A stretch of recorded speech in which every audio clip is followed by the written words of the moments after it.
That's what live looks like. That right there. Hello, everyone out there. Let me see here. 1 second, folks, so I can go live on the radio. Just dawned on me that we are not live. Fix that. Eric Hodgson back with us. There he is. Eric, how's that audio? We don't know yet. Yeah. I can hear you. Can't spell you.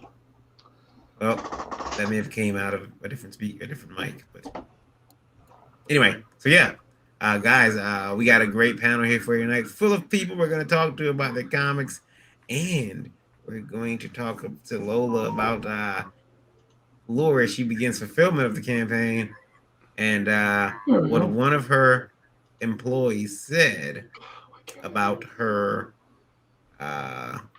after day one of working for her during fulfillment. We're going to talk to an employee who spoke on condition of anonymity exclusively to me, and we're going to talk to him and see what he said. Yeah, we're going to see what he said.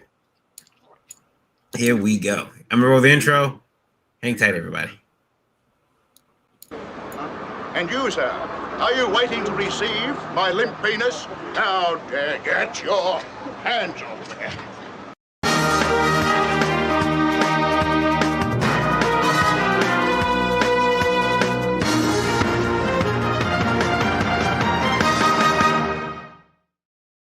The following program contains violence, disturbing imagery, nudity, and, oh my God, why are you even watching this? Just run away. This shit is going to give you nightmares. For real. The program is rated TV MA NSFW OMFG GAF TTV BYGAS. Why are you still here? Seriously, don't watch this. We can't warn you strongly enough. Do you need a doctor of some kind? What is the matter with you?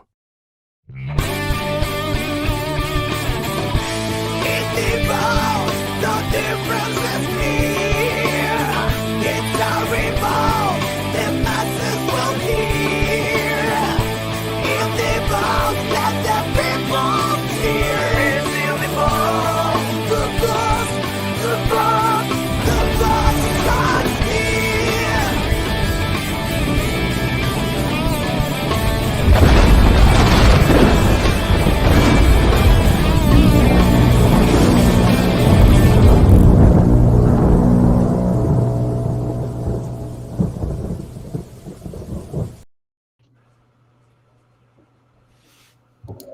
Hello, everybody out there. Hello.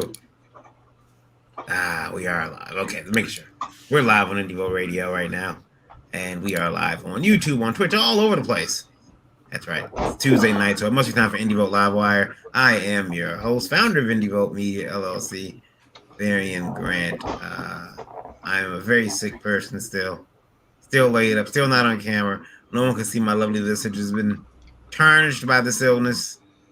I feel like Quasimodo. I'm up in my belfry. I don't be bothered. Don't let him fool you. He looks okay. He's not the best, but he's not ugly. No. I'm gonna be honest with you guys. It looks bad. It looks like I do cheap meth. Like cheap meth, not like. Yeah, I mean, like, it's like it's meth. How like cheap is it, right? But I mean, it's like, bottom shelf, like Uncle Lou's. It might be bath salt. It might be rock salt from Bakersfield. Yeah, that's what it looks like. I mean, I'm waiting for somebody to ask me, "Sir, do you need help?" Now, the thing is, I will wait to see what type of benefits they're offering first before I say no. Hey, but wait a minute. Let's see what this meth thing gets me first. I mean, stuff like that on there. I'm joined as always by the beautiful indie princess. Hello, ma'am. How are you? I am doing better. I am COVID-free now. Woo! But I still have all the symptoms. But I can be around people, so that's a plus. I can go do shopping and everything now. Yeah, I am Lola, your indie princess, and I am the EIC of IndieVolt.com. And the co-owner of Last Call Comics, and I am the owner of Shacker Comics. And I've been busy getting the fundraiser together, guys. I know most of you have seen the posts. I probably spammed a few of you. So I am busy doing that. I'm working hard.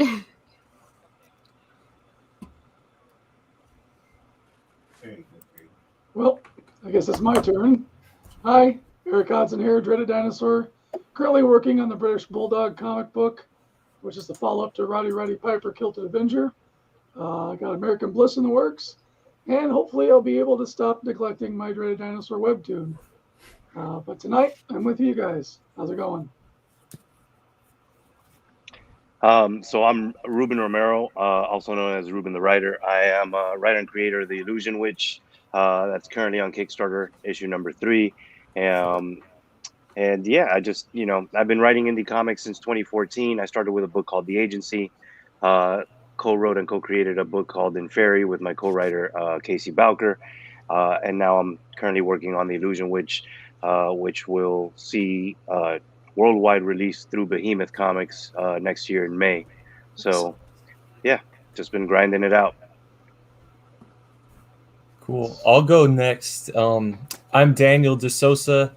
I publish and draw and write comics.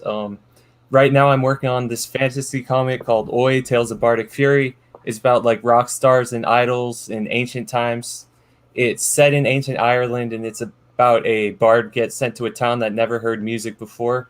Right now I'm funding volume 3 on Indiegogo, and it's got like 31 hours left, and it's going to be a 120-page black and white book, and you could get the other 2 volumes on Amazon also. Sweet. And Nice. yeah, good to see you guys here. I'm Ryan Cardinal, aka the Creative Native. I am the writer, creator, artist of Caius, A Story of Blood and Stone. Also a tattoo artist for the past 20 plus years. So that's a quick little thing on me. And Indiegogo has Caius on there right now. Issue 1 and 2 available for everybody right now. So. And you dropped some mad fresh lyrics on us out there not too long ago. We can't wait to hear that. Oh, really? Oh, man. No. Yeah, it's something I kind of had in the wing for a little bit, and I just decided to finally put it out there. But it was about finding a nice track to do it to, because Right. I don't do that at all. So Could have fooled me. Varian, did you go away? I did not. I am here. Okay. I was just making sure that The dead. Yeah. You just making sure we had some dead air time. that's it. That's it. Okay. I have to feel. I like dead air. I feel it's like negative space in the house. Imagine something that you liked was said there. it's digital feng shui. Yeah. It's like Well, hopefully we won't have a harem full of pregnant pauses tonight. So let me know if you're going to be off your A game. yeah, I like that. Hearing with pregnant pauses. That's gonna be stuck in no head tonight. Oh man. There's another shirt for the store. Yeah. So, guys, thanks for being here tonight. We got a couple of questions from the mailbag, and most of those questions are always meant to trigger us, but not this first one, Eric. Not this first one. What? This first one. No. This first one is from Adam with 2 M's. Okay. ADAMA. Is it ADAMM? I bet his mother was humming when she named him. Adam. You're like, I hate these guys. I changed my mind about my letter now.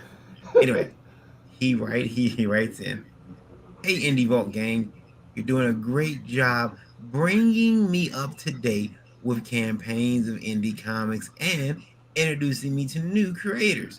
I like your show. Keep up the good work." I thought it was pretty cool. Wait, that was it? It was just praise and compliments? It was just praise and compliments. Did you write That's this? good. I did not write it. I was waiting for him to be like, I kept waiting for another email like, "Psych, fuck that Yeah, douchebag." where's the shoe dropping? Come on. Yeah. No backhanded compliment. because I get a lot of those. Like, yeah, man, you read pretty well for one of those people. You're like, wait, what? They do. I mean, and that's it to me. It's didn't get one of those. Oh, Yeah, man, just a sincere compliment. That's nice to hear. Yeah, isn't it? It warms the cockles of my heart. Man, I was tattooing a client last night. She got a text from somebody. It was like, "Hey, just came across your Tinder profile, and good work on you. I remember when you used to be not hot." What? I was like, "Whoa!" She's like, "What the hell, man?" Yeah, what the fuck? It's not cool. Compliments to your surgeon. Got a number? I think it was a friend of hers that was just messing around with her, but like so harsh. I like to know that. Have any of you guys ever been like insulted at a Comic-Con or insulted about your work? And if so, what was it? Oh man. Oh, all right, last night, well, I don't take it personal, but this was a pretty good roast, or it was a pretty harsh roast. It was on a YouTube stream. Someone was saying that it looked like school shooter art.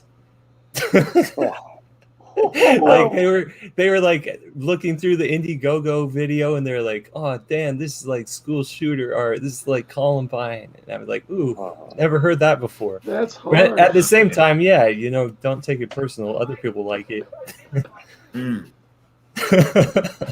But there you go. That was just yesterday. I love your art. Do you need to talk to somebody? It was like this scary. Do you need a hug, a friend? Can I play you some music? Yeah, it was like some whale noises. Reason. Yeah. Well, look, got some kids at the healing sounds mall. for you. Kids at the mall buy the book, and like they're fine with the art and stuff. But like these guys were like 40, 50 years old. They weren't down for it at all. They didn't like it. They did not like it. No, It brought back bad memories for them. it brought back something. It's like, Yeah. what you're doing is great. Now, how can we keep you from ever doing it again? Right. I remember sitting at a table with someone, and this girl walked past with her boyfriend. I was, if you ever see me at a Comic-Con, if I'm not at my table, I'm like loitering at someone else's. Like I'll just walk behind your table, so talk. If I know It's true. you, It's true. And this girl walks by, and she yanks her boyfriend's arm, and she points to my buddy's arm. She says, "Sweetheart, you can so do this. Oh my God, you could do this. See, this guy isn't very good either, and he's here." Jeez. And I was like, oh shit. Oh, cold-blooded.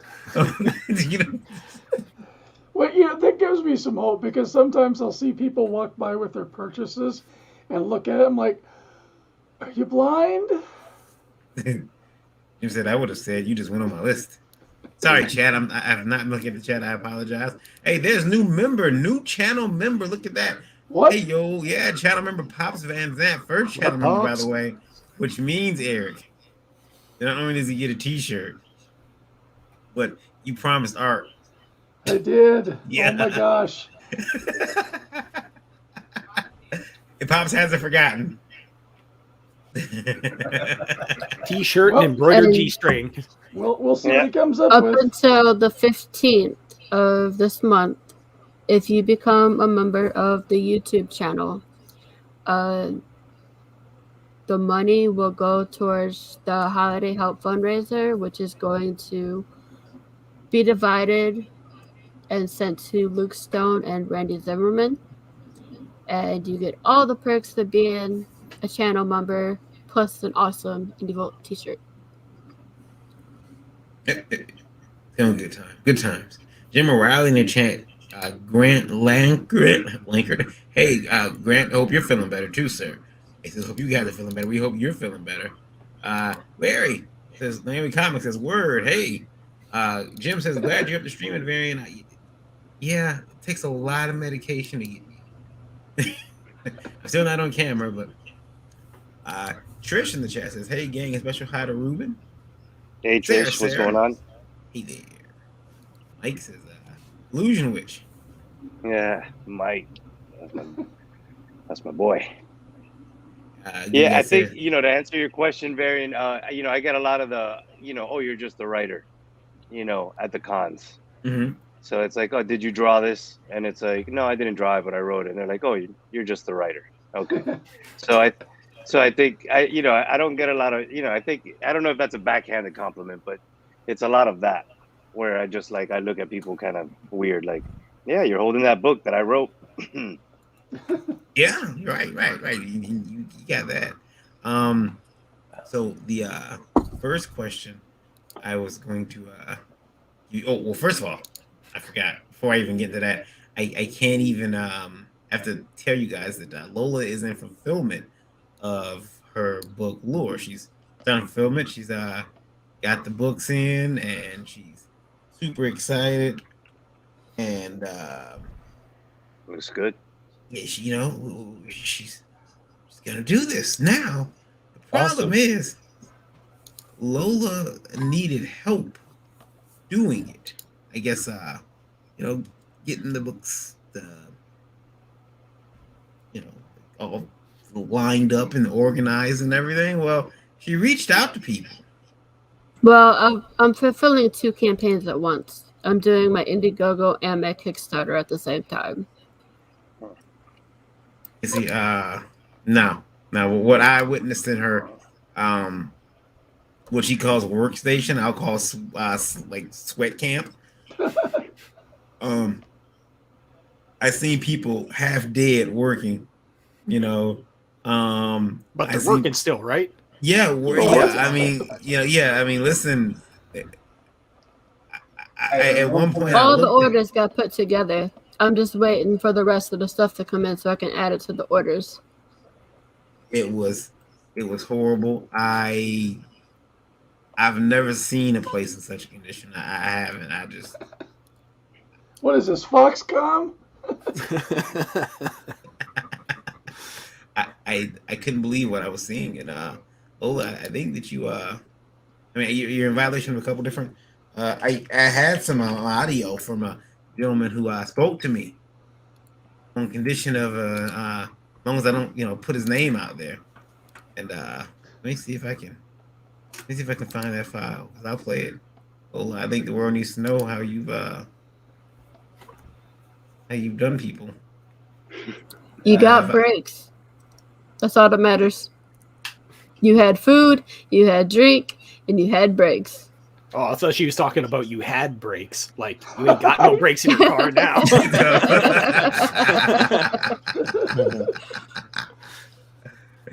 That'd be something that'd be like, just, you had brakes. I don't anymore. I mean, yeah, that'd be really messed up. I will find that audio, Lola, and I will play it because the world needs to know about your conditions you have people working in. We're going to go to the first question here from Indie Vote Radio. And this one comes from Davis. I think he's wrote in before. Davis. Okay. Here's what he's saying. Davis says, hello, Indie Voters. I believe that the days of the publisher box is over. It's ugly. No one's innovating it. It's kind of lame. And he called it something else too. Yeah. I'm tired of seeing it on pages. Maybe just the company logo in the left-hand side or bottom corner of the magazine is enough. What do you guys think? Oh.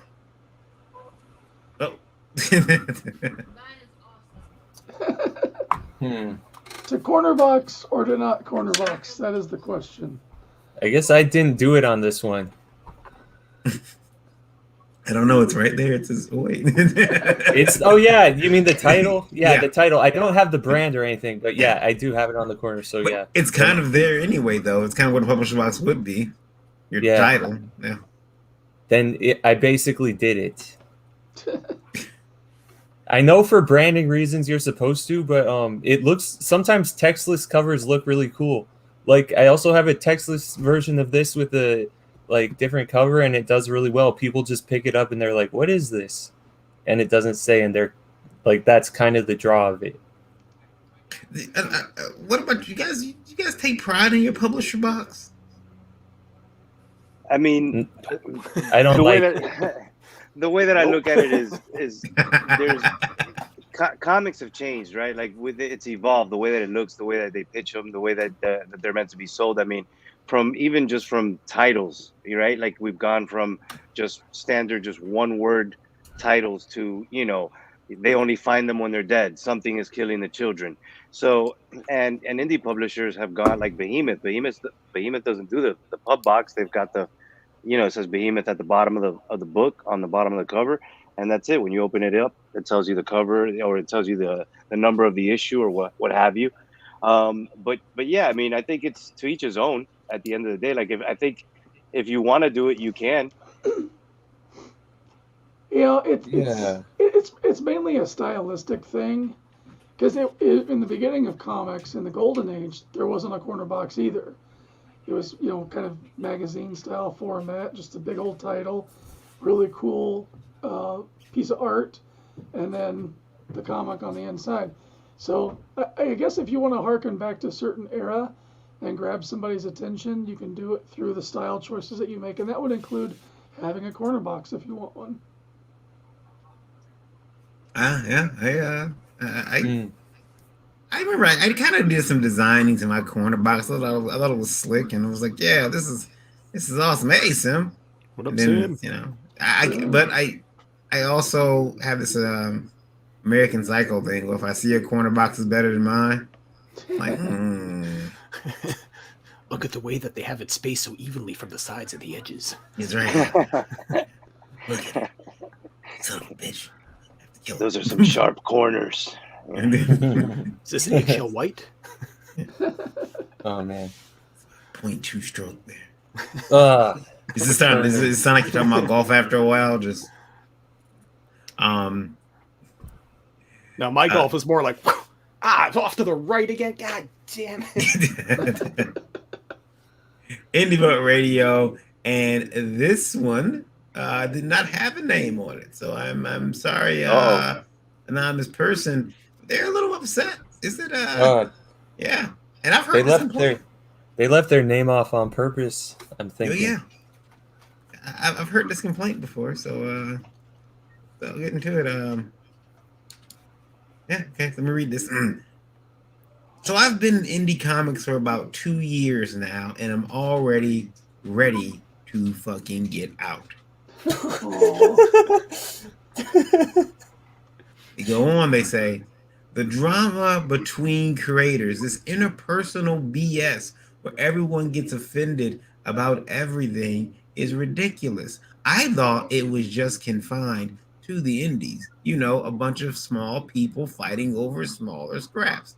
But no, it's even in the big leagues, aka DC and Marvel. What do you guys think? Is there any hope for our industry, or have the lunatics taken over? Burn it all to the ground. Start anew. Listen. Show me on the doll where the comic hurt you. Yeah. It's right here. Point on the dolly where the bad comic people hurt you. It's the paper cuts in between my finger webs. I mean, is there any hope for our industry?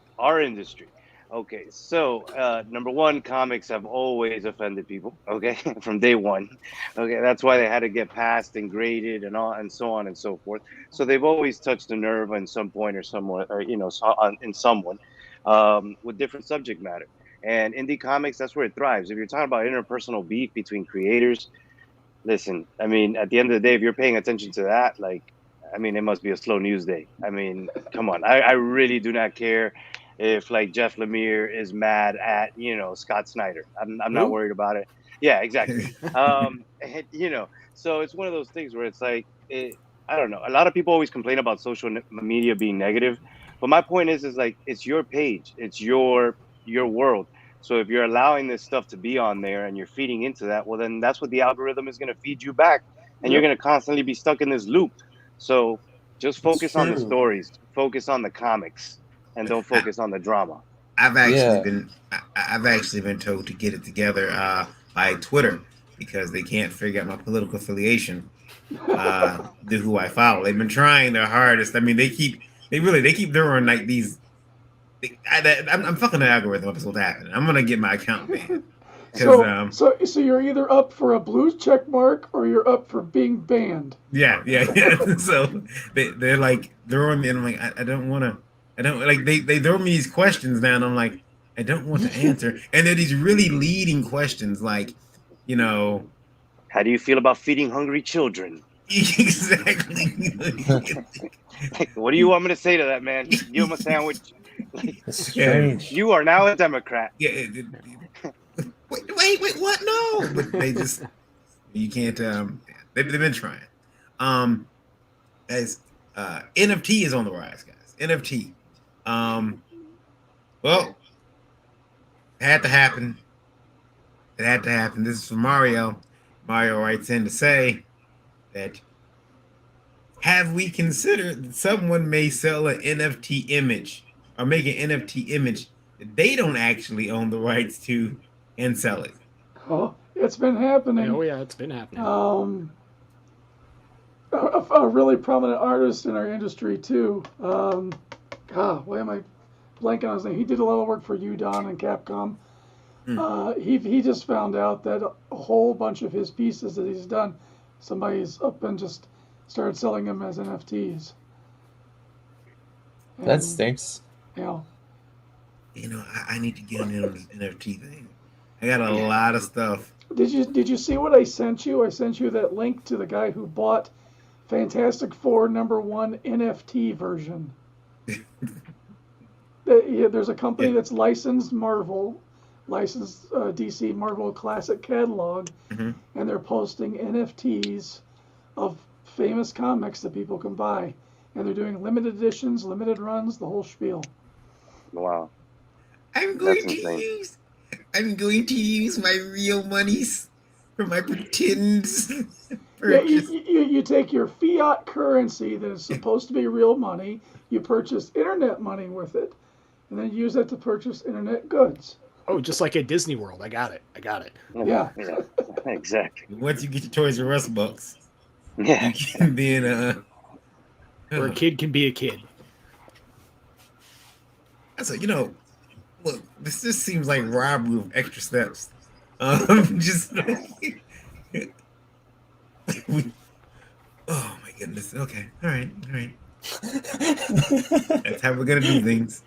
I do like the idea though that if say that you do start selling stuff, you do pop off with NFTs, the fact that you keep getting residual income off of every single time it gets traded, that is very appealing because it's not just the initial sale, it's how many times it gets transferred in between each people. So especially since right now that's 100% speculative market because we're not to the end of this thing, we're in alphaware if anything, and so everybody is just buying everything so that they can put it on the secondary market for rampant speculation. And also, if you look at it from the real art world, like the fine art world, you know how much stuff gets laundered by governments and all this kind of stuff by buying art? Exactly. The entire fine art business is nothing but a giant money laundering scheme. Oh yes. And tax shelter. So it's completely shifted, and now you have a digital form of that. And I'm like, hey, if you can cash in on that, I'm just saying. Yeah. Right. I would be upset if I found out my art was being used and it wasn't my, especially if I didn't cash in on it too. Come on, I'd be a little upset. Like that's that I'd be livid about, especially if it was something that blew up. I'd be like, yo. Yeah. I had one instance of it. Somebody took an old inked drawing that I had of somebody else's that I had colored, and I posted the colors on DeviantArt, and so someone was doing like an internet card game scavenger hunt project, and just through Googling my name, I found a link to someone had taken the web address of this picture that I had posted on DeviantArt, and that was used as the card for the scavenger hunt thing. So they didn't steal any of the work of mine. They just took the web page and sold it as a collectible card in some bizarre game. What? Yeah. Weird. It was the proto NFT. Yeah. Yeah. It ain't right. Now, Eric. I was reading the chat. There we go. Okay. Sarah says I block drama fast. Yeah, you got you. Got you. I mean, we've in a sense already been doing. If you've ever bought in-game content, you've done something similar to an NFT. Only the fact of the matter is the blockchain actually puts some certification and value behind it. But, if you've bought Call of Duty points, for example, it's basically the same thing. Yeah. Yeah. Yep. Well, I don't understand any of that shit, man, to be honest with you. Well, that stuff is so far like over my head where I'm just like, my brothers talk digital currency and all this other stuff, and I'm just like, hey, I got signed to a literary agency, like, I mean, I don't know what to say. I like my money, man. I like, like I like real money, and I like real things. Like if I'm gonna spend $2 million on something, it better be something I can hang on to and like touch, Like I don't know if I like the idea of like, hey guys, you want to see my NFT that my #1 Fantastic Four, and like you get to my house and you're all excited to see the book, and then like I break out my laptop and I'm like, look, this is page 1 and this is page 2. Like, No, what? I Like, totally. Meanwhile, your friend pulls up his phone, is like, "Oh yeah, I just got one of those too right here." So. I got one of those on Comixology too. Like, get out of here. Like, come on. but this is Like, this is the NFT version. Yeah. Okay. All of this stuff is like if you could picture yourself being as old as you are now, but back in the early 90s and somebody trying to explain to you a smartphone and the internet it's a direct comparison. This is a steamroller, going to change the way we live our lives, and most of the population is laying in front of us saying, I don't really get steamrollers. How do they work? Yeah.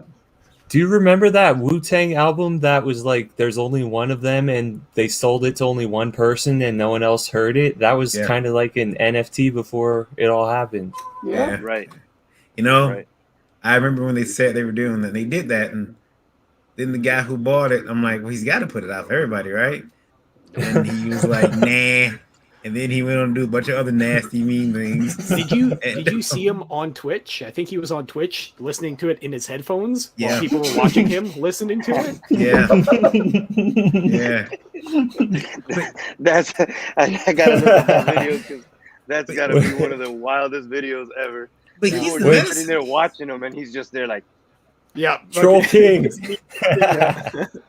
Like, this is banging.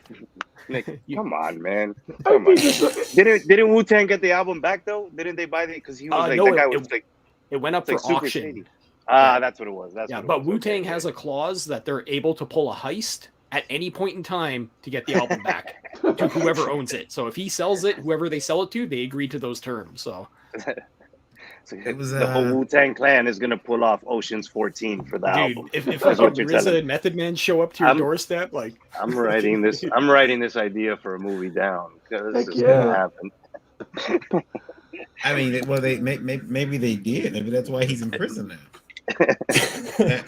That guy's in prison because he opened his mouth. That's why he's in prison. Well, yeah. He let out some of the trade secrets of the higher ups, and they were just like, "Oh, dude, what are you doing, man?" listen. I remember, like you would hear certain words and you knew, okay, you don't mess with those people.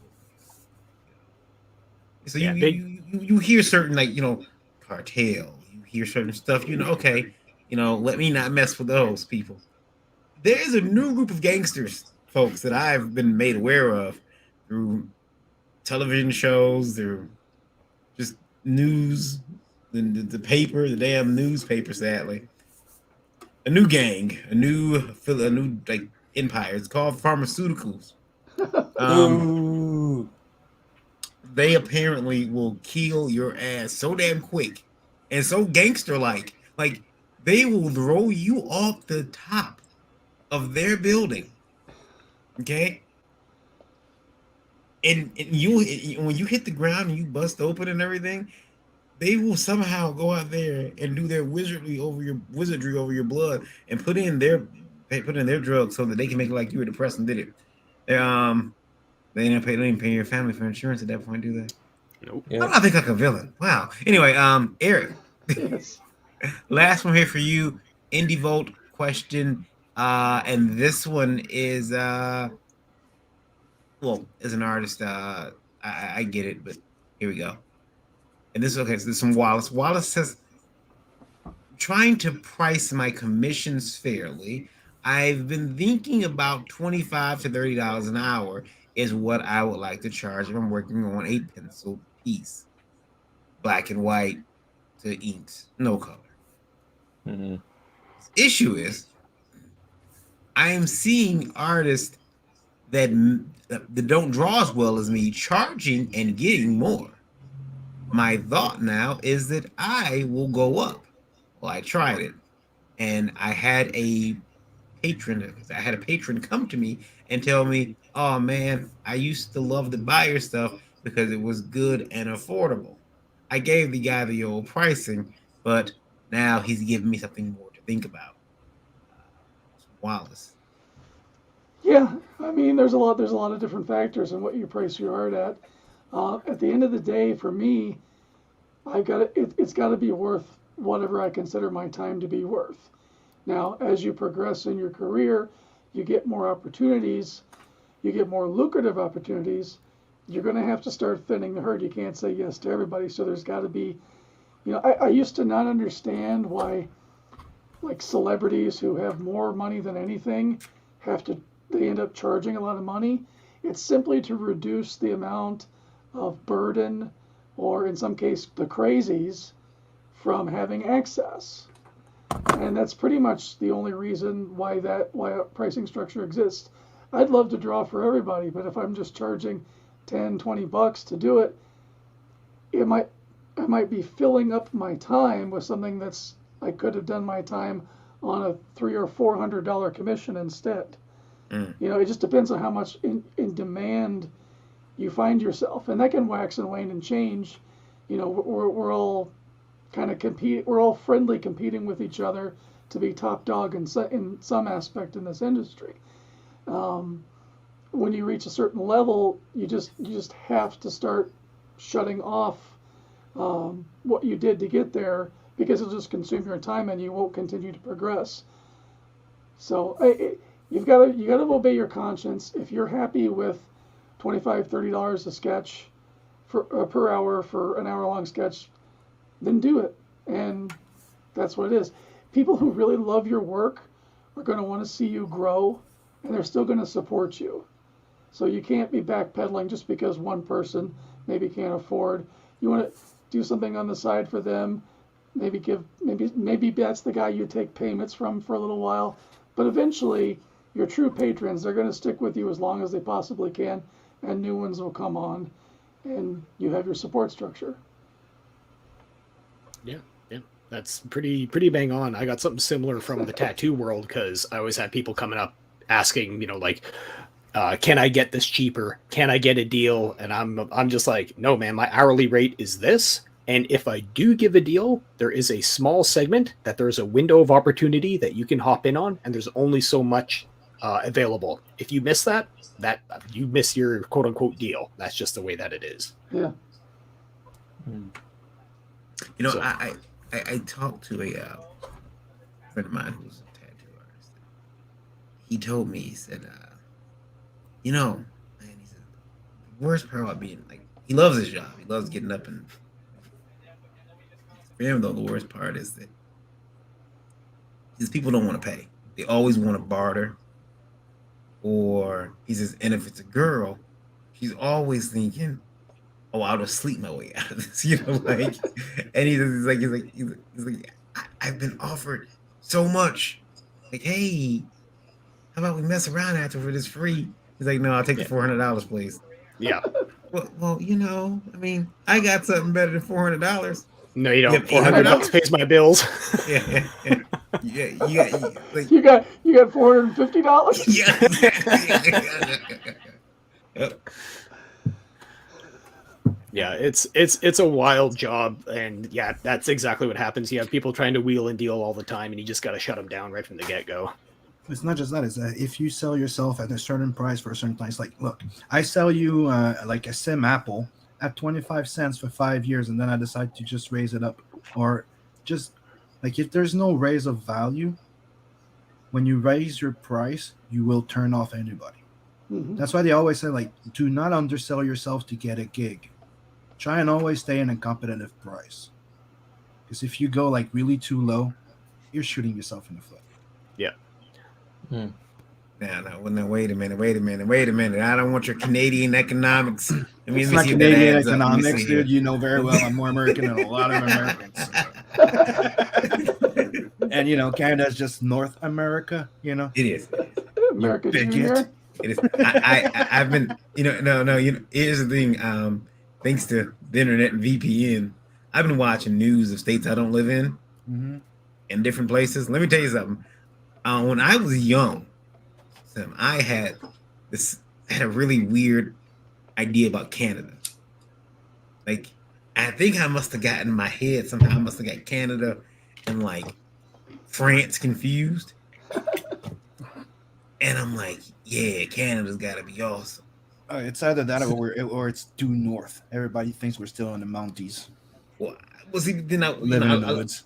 I'm in Detroit, so I'll just go over to Windsor. It's 45 minutes. People call Windsor Little Detroit because it pretty much feels the same. Yeah, There's still Mounties.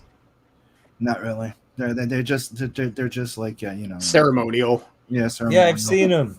They're not right called now they're called the RCMP. It's just another police. Royal Mountain Canadian Police. I'm waiting. I'm waiting for one. I need a Mountie. I have everything planned out. Dude, I saw this today and I wanted to share this with you guys. That made me laugh the hell out. See, it's already working. Okay, Chris, why aren't you in the room here with us? I just sent Sugar a link to come in the chat if he wants to. So here's your opportunity, Sugar. Come on, share come in the panel too. So Eric, I wanted to let me go to my board here. All right. Everybody's getting canceled now. Yeah. Laugh all day. Thanks, Tim. We're all gonna get canceled. And I'm trying to do a charity event. Thank you. We're all going to we're all on the sorry, list of Jericho. Yeah, we're all gonna end up in duffel bags mysteriously. Tim, I just got it. For you. I just got the link too. Knock on wood. I gotta make some money. Give me 1 second, guys. Play a quick ad here. Come on to the Geekatron. It's the place where all geeks will feel at home. Yeah, RPGs, card games, and nerd culture. Comic books, geek lights, and dope posters. And if you're up late at night, then watch out, you might get the bite of a zombie, right? Roll dice for the best D&T merchandise. It's the place to find something you searched all your life. Say, get into the Geekatron. 534 Brookline Boulevard, come on. Say, get into the Geekatron. It's the place where all geeks will feel at home. Sponsored by. As long as it keeps that address, it'll be fine. Imagine having to move or your landlord comes by and rezoning. Everyone's getting whole new addresses. You ruined me. You ruined me. Oh man. Oh, can I show you guys something I've been working on? I don't know if you guys seen it pass around, but I've been working on a website. I don't know for sure. But okay. See what it is. What do you have for us? It's called Brazzers. It's brand new. Nobody's heard of it.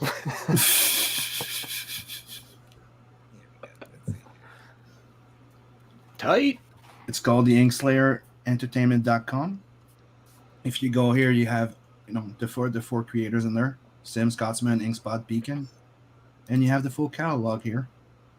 Where we have merch for the Inkslayer. You have the books right now. You can buy Bloodhunt.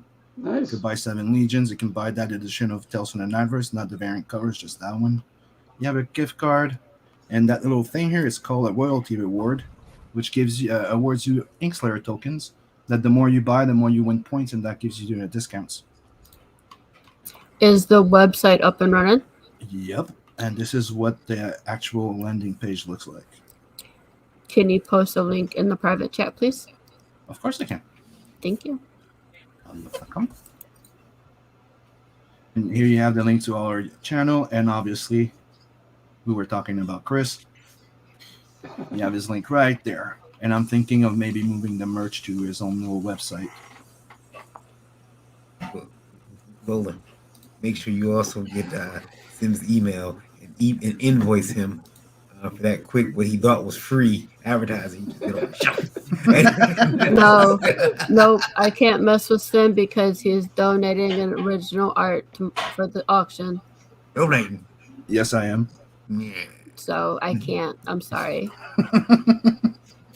I'm just gonna keep being cantankerously old. Every time I hear Sim, I'll tell you the first time that I've seen real cantankerous oldness. Oh, just as Pops comes in, what's messed up? No, it's perfect. Pops came in out. Here's the first time I seen cantankerous. It was about 14, 15 years ago, and I looked at my mother and I said, it's okay. I'll do it. It's Christmas. Christmas is coming. And she sits down and she says, yeah, Christmas. Humbug. And she didn't say it. This wasn't said ironically. This wasn't said to be comical. She meant this shit from her heart. Like, she said humbug. No one's ever said humbug and been serious. Except for my mother. That's when I seen real cantankerous oldness that day. So now if that's something with Sim every time I hear Sim's name. You know the root of your cantankery. Okay, so the thing is, we're becoming the grumpy old men couple. Oh yeah. Okay. So do the world a favor and pull your lips over your head and swallow. I can't. Real quick, Jennifer, if you message me on Facebook or on Twitter, we can talk about it there. And that all those donations are going to be split up between Randy Zimmerman and Luke Stone to help them as they continue to battle back from COVID. They've both come out of it on the other end, and they are on the mend, both of them. So it's weird talking to them after a couple of months being able to text now. It's weird, but I'm glad they're both okay. I just want to add another thing to what Indie Princess just said there, Lola. I'm also adding 2 sketch cards for the draft. Awesome. Thank you so much. So it's going to be 2 parts. The art auction is tomorrow night, starting at 9 p.m. If I can handle it, it might go to midnight, depending on how much art I get. Then you have up to next Wednesday to send in money, and for every $10 you donate, your name will go into a raffle, and on the 15th there will be a raffle for free giveaways. Cool. Oh, and if you become a member of the YouTube channel, the money goes towards the fundraiser. You get all the perks of being a YouTube member and the t-shirt. A t-shirt. You can't beat that deal. And Luke, You could use and another Randy t-shirt. get the money. Can't beat that deal, right? Yeah, what's not to like about t-shirt? Sketch card number 1. Nice. Look And good. sketch Tim. card number 2. And I'll be doing the other piece tonight or tomorrow. Cool. Sounds good. Just Nice. send me That the was, pictures.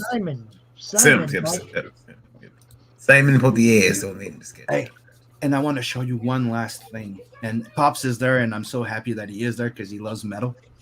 And don't worry, I own the rights. I paid somebody to write the theme song for the Nadverse. So I have like the first part of it, like the first draft. After that, it's mixing and maybe getting some people to sing.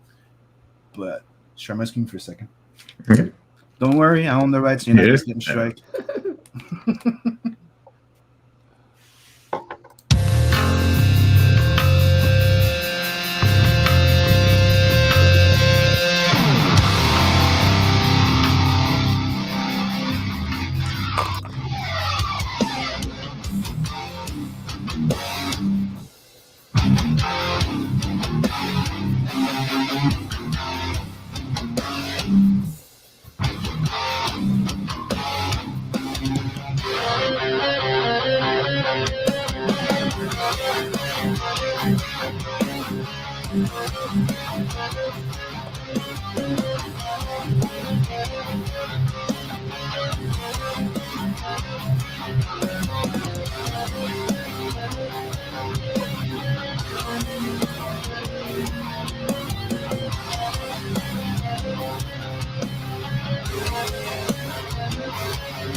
Get a copy That right was there, dope. come right to your house. Well, you shouldn't. That will be fine. I actually hired somebody to compose it for me. That sounds pretty good. Good work. Good work. Awesome. Thanks. To answer Mike's question, Sim is donating original sketch cards. Thanks, Jim. It's nice animation. Yeah, it's the layout animation I'm working on because I want at the end of the trailer I want like have like a beautiful still image breaking through a sketchy animation, a bit like the Drifter. Remember we were talking about it, Ryan? Like the Drifter intro. It's so sketchy. Yeah.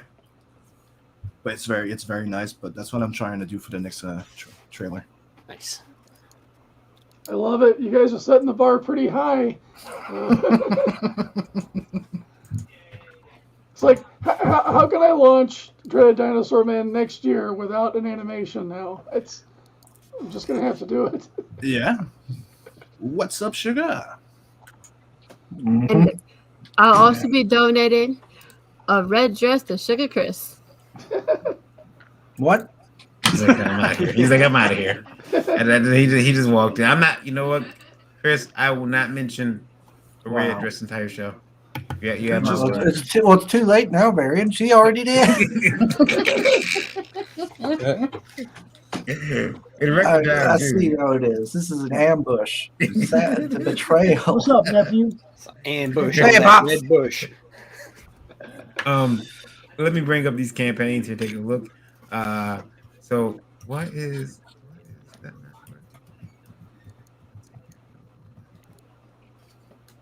We're holding on. I see. Okay, there we go. We'll take a look at this one. Oh, I got a survey to complete. So how you doing, sugar? While we're waiting. So, how you doing, Chris? While we're waiting, trying to fill the make some conversation. I'm doing while all right. Varian gets his shit together. Sugar's not answered. He's mad now. Yes, I'm pouting. Why? Because Varian didn't send you the link. That's probably what it is. You didn't send me a link either, Sim. No, I just got the link. I jump in here and she said that she sent you the link. So the illusion witch. Let's talk about it. Whose is this? Wow, sick art.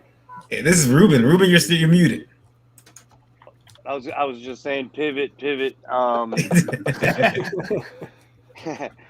Yeah, that's my artist, Andrea Errico. I hate saying that, my artist. He's not my artist. He's just the artist on the book. He's out of Italy. Dude is crazy talented. Has helped me put this story together. Like I said, we're 3 issues deep. It's coming out on Behemoth next year. We've been very lucky to be able to fund all 3 issues on Kickstarter so far. And yeah, the book is a little bit of kind of like what C.S. Lewis and Houdini, what would happen if those two guys sat down and wrote a comic book. So the book's wrapped up in like a very, fantasy adventure in a far off world, but follows Adia Locke, who is a world famous illusionist. On the top layer, she's got everything: beauty, money, fame. But inside, she's kind of fucked up. She's broken. She's experienced a lot of trauma. So she kind of just treats people like plug and play accessories, use as needed. And she's kind of disconnected from humanity. And in comes Baru, this talking qual, who tells her that she's been chosen to come in and kind of like save his world.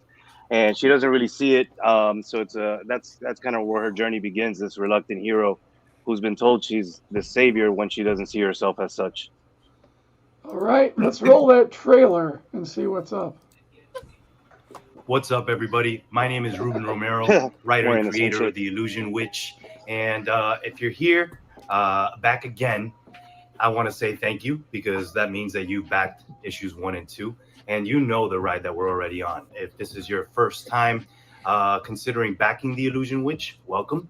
You can find a really lengthy preview down at the bottom. But let me just not take up too much of your time. I just want to tell you a little bit about The Illusion Witch if you don't know a lot about it. The Illusion Witch is a high dark fantasy story that revolves around Adia Locke. She is a world famous illusionist who has everything that she needs, but something's broken inside of Adia, something dark, trauma, scars, things that have affected the way that she lives her life. And one day after a show, she gets approached by a talking qual and told that she's been chosen to save his world, a world called Sarai. And basically, She tells him, I don't give a fuck about my world. Why should I give a fuck about yours, right? Oops, sorry. Anyway, that's where the journey of Adialak begins, the reluctant hero. We've all been there. We've faced traumas and things that have scarred us in our life that maybe make us act out or lash out or maybe even retreat within ourselves. But we are destined to be more than just our scars and our traumas. So please come join us, or better yet, join me. And Back the Illusion Witch. This is a advanced release because as you can see through the description, the Illusion Witch has been picked up by Behemoth for global release next year. The really awesome and cool thing about it is that we will not be using the same covers. So the covers that you see here on Kickstarter will be exclusive to Kickstarter. So again, I don't want to take up too much of your time. The rewards are dope. The shirt is awesome. The stickers are awesome. The art print from Bruno Oliveira is amazing. And that's not even talking about the book itself. So check it out. Go ahead and scroll down. I don't want to take up any more of your time. I just really want to appreciate, I just really want to express my appreciation for each and every one of you who have backed the Illusion Witch and who are now considering backing the new project. Hopefully you do so. And if not, hit that share button. Let everybody you know about the Illusion Witch. Appreciate you. Hello, my name is Andrea Rico and I'm a comic book artist, and actually I'm the artist behind The Illusion Witch. I had the chance to be part of this project because Ruben Romero wanted me into it, and because I really like fantasy stories, but I also like well-written stories, and I see in Ruben Romero work that is pushing so hard in creating deep characters. So that's why I choose to work on this project, because it's not only about magic powers. It's about human beings and how things can change when something is changing inside of you, and your introspection. So it's a story about characters, people, struggle, magic, and that's why I decided to be part of this beautiful story.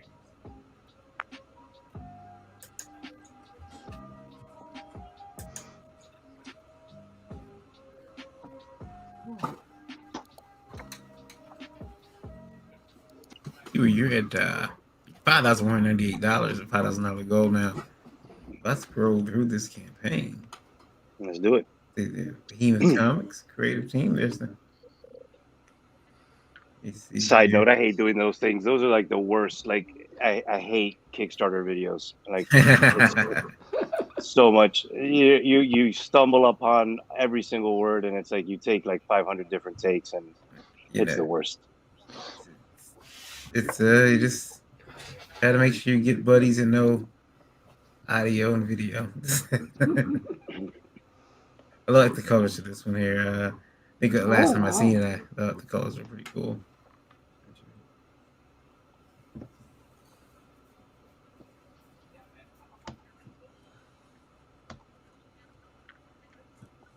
Now this is the this is the interior artwork. This is all done by Andrea Errico. You've got colors by P.H. Gomez, letters by Dave Lentz.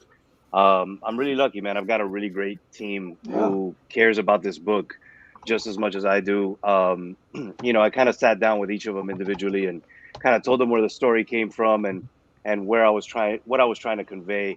And everybody kind of just took it to heart and really have pumped out, something much more than I could have imagined, really. And it's been a hell of a ride, and just to have people coming back on the Kickstarter and now that 2 issues have been out, people coming back and telling me that they love the story, that it's something that they can't wait to continue to go on that adventure. It kind of just blows my mind, because really it just came from a place of my own trauma. So it was like, okay, how do I kind of like relieve myself of all of that? and that was writing The Illusion, which kind of was like therapy. I'm looking at the pages that I'm almost reading the book. It's horrible. I shouldn't do that. No, I did it on purpose, man. My co-creator and one of my good friends, Casey Bowker, he was like, you're gonna put all this in there, and I'm like, yeah, man. Like I really feel like if people get a feel for it, then they'll want to jump in, So I put a pretty lengthy preview there for issue 1 and 2. That's cool. I like this one too. Now you've got, was it 60? Did I say 69 hours left? 60, the magical number, 69 hours. 69 hours. Yeah. 195 backers, guys. Let's get this over the hump. Let's get this. I think we can get this to 6,000. I mean, at least $2 more because those odd numbers always bug me. Right? My left eye twitches. I won't go to sleep tonight unless it's rounded up. 69 hours. Nice. Oh, yeah. 69 of those. 69. Yeah. Thank you, buddy. I appreciate it. You got a lot of campaign. Your tiers here, very affordable. Estimated delivery on digital book 3, January 2022. So still a couple days from now. Yeah, I got just a few days from now. I tend to fulfill pretty quick. I use a printer that turns me around pretty fast. Everything that I get, pretty much. I just like, I'm the type of person where I don't like making people wait, and that's probably my least favorite part of Kickstarter, is because there's two things. It's like you can't show everybody everything, because then there's no surprise when they get the book, and then at the same time it's like there's that process, right? There's like the whole Kickstarter campaign, then you got to wait till you get the funds, then everything. So I tend to like be ahead of time, be ahead of schedule when it comes to the book, so we're not waiting a long time. And yeah, man, I just try to move as quickly as possible. Well, guys, go ahead. I mean, you're down to the last 69 hours, so I think you'll make your goal, because you're going to hit that like ending bump, and stuff. Yeah, the last 48 hours are always fun. They're like the first 48. I'm trying to get to that point where I've never funded in a day, but and again, it's not like a super necessary thing, but I just want to know what it feels like, because if anybody's done these, and as all of you seem to be running multiple campaigns, it's like, it's so grueling, because it's one of those things where you're just like, it's an emotional roller coaster. The first 48, you feel like you just, like the whole world loves you, and then there's that lull, and you're just like, why doesn't anybody just back the project? Just why does back everyone hate me? Yeah. Why does my book 2 days? Yeah, and that's my girl is always just like, yeah, she's just like that. It's been 2 days, like, stop it, So yeah, you go through your ups and downs, and I just had a good friend of mine. His didn't fund, and I know what he's feeling. I've been there. So it's a tough situation, but this is a great. I love Kickstarter because it's a great way to build that fan base, and to, like you said, really get those people who, again, are going to come in and back you every single time, and I've got people who are in my ear like constantly that I've never met face to face, but have become friends, and who have become people who are like constantly giving me words of encouragement, and those are the things that get you through that lull. Sweet. I mean, there's people there in the chat saying that they're always happy to back you and everything. So you got some fans in the chat even. Yeah, Trish and Mike, those two are something else, and again, I've never met them face to face. It's one of those things where it's all social media, but there's this connection that you build through your project to people, and you connect with people, and that's what I'm in it for. I really want to just be able to connect with people and give them stories to talk about and share with other people. We have Trish made all them buttons that I gave that you guys got at the convention. Yeah. Trish made all them. Trish makes them buttons, them CromCon buttons. Hell yeah. And she's the packaging and everything. Awesome. It's totally awesome packaging. The Illusion Witch Book 3 over on Kickstarter.com. Go over there and check it out. The link is in the description of the video. And you do have a catch-up tier? I do. I have a digital catch-up tier and a physical catch-up tier. Awesome. Yeah. You can get caught up pretty easily, very quickly. Cheap. Affordable. Eric. Yes. This one comes from Reed. R-E-I-D. Reed says, can you guys imagine what it would be like if there was what it would be like if creators were treated like athletes? Imagine an artist/writer draft. That would be kind of cool. That'd be kind of cool, for 2022 Marvel Comics selects. We sit there and question their choices like Tom Brady again, really? yeah. It's like, I would not participate in the draft. I'm sorry. Yeah. I work for myself. Nobody else. Best physical. I've had. Yeah. I think that would be pretty Being a draft dodger. We'd be in the audience very disappointed. It'd be like Marvel selects J.J. Abrams' 16-year-old son to write Spider-Man. Look, it would be just like the schoolyard, those last couple guys to get picked on the teams, because you pick the captain and then he picks teams from everybody there. And then there's them last 3 or 4 guys that are always them last 3 or 4 guys. I was always last. Like, oh, man, all right, I guess I'll pick Sam. I was last 3 or 4 guys. I was a fat-ass loser my entire high school life. So, yeah, I was always last. I'll choose Sugar as long as he wears the red dress. I guess I'm going to be last with Sam. Them girls have to stick together. What? Is there an athletic perk you would like as a creator? Is it? I think I like my own brand of art supply in a commercial. I mean, is there anything that you would like? There's like something that they get. Yeah, like a track shoe deal. suits. Yeah, like a shoe deal or like clothes. Yeah, definitely track suits and shoes. Hat club. Their money. Club. I just want hats. I just want their money. Okay, so I will be having a tracksuit coming up soon on my website. Yeah. And shoes. That's the thing. Thank you. I appreciate There it. you go, Corey. I'm putting everybody on the hot seat real quick.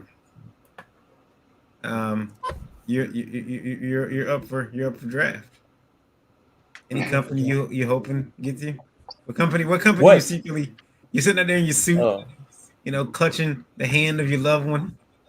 Jeez. This is it, Mom. I'm gonna make it. I'm gonna buy you that house and that washing machine. We get you a good dog, dude. Mom, this one's gonna have 4 working legs, I promise. And all right. and like which company? I'd personally go with Pornhub because they won't ban you for anything. I was You can gonna come say into work in any- sandals.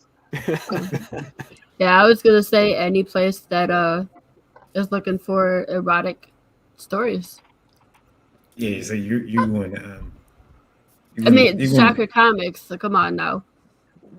Eric, would you want it to be DC, Marvel, Image? Who was up there that you would want it to be drafting you?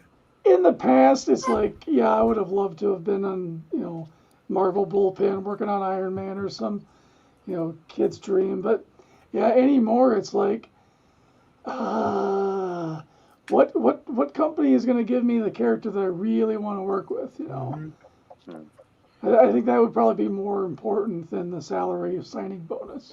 Yeah, I mean, it's weird. It's like I don't know, like maybe because it's the background that I know growing up with European comics and mangas and all the type of comics. I grew up wanted to do comics, loving comics, but not wanted to do those characters. Like from the same here. There's like no appeal to drawing someone else's stuff. No. Like maybe like just to get like maybe like like everybody would say, oh yeah, I'd do a Lobo, I'd do maybe one. But there's no real want to it. Like I'd rather do my own characters or something new from another writer or something. See, I think I'd be lying if I said that there wasn't like a want to do some, being a Hispanic kid, coming from Venezuela, growing up in Miami, to do something with Miles Morales. Like I would love to kind of play in that sandbox. But outside of that, like there's not really a desire. Like I think I'd much rather go to, probably work somewhere like at Image or Boom and put out books and put out my stories, and be able to be free to tell my stories. I think the big two, there's a lot of just restrictions. So, you got to kind of play by the rules. And yeah, that may be fun for a while, for a bit, but in the end, I think artists, writers, creatives in general, we want to be able to do our own thing. It's simple. If you keep artists in boundaries, like in an old thing, they don't get out. Like they don't grow. They don't expand. There's no evolution. It's even too these companies like Disney and Warner that own DC. It's like Jack Kirby and Alan Moore and Steve Ditko. They were like some of the best in the industry, and they just got screwed over in every aspect, treated like crap by these people who they made so much money for with their ideas. So it's like, why would you even want, if you had some brilliant idea that would fit in Marvel or DC universe, why would you even give it to them? Because they'll just like give you hardly any money for it. Like the people who invent Wolverine and Thanos, they hardly get any money for these movies they make.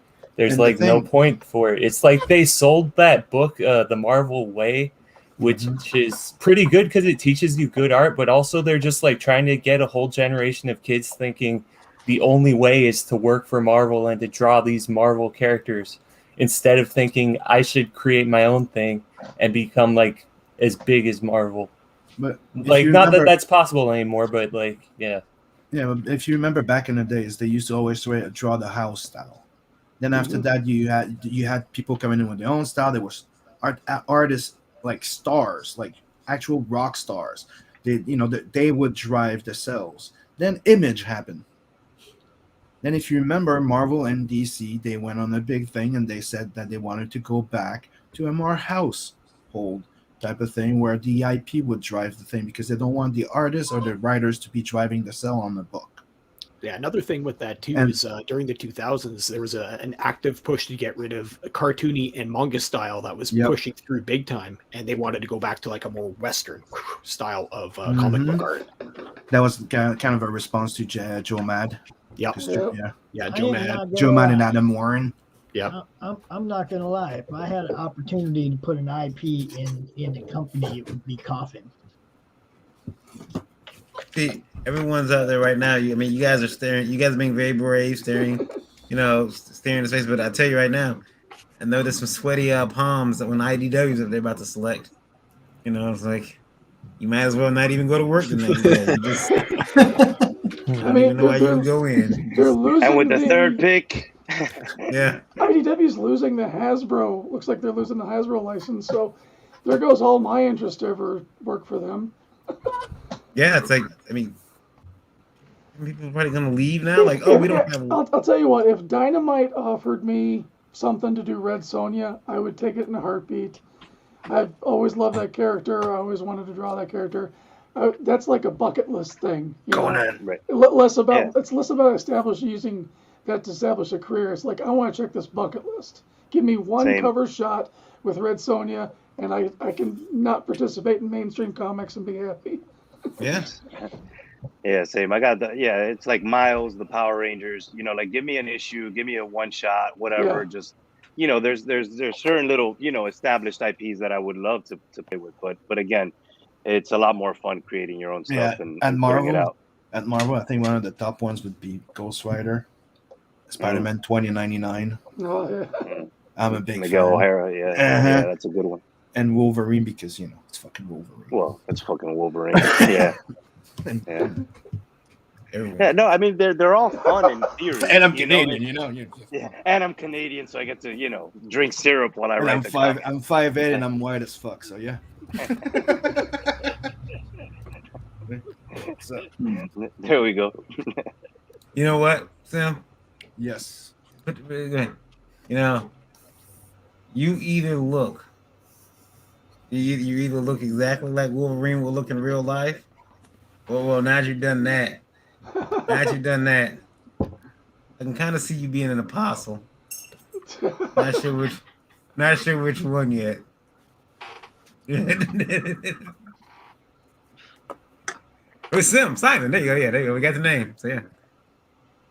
I think that goes with well, this one speaks for himself.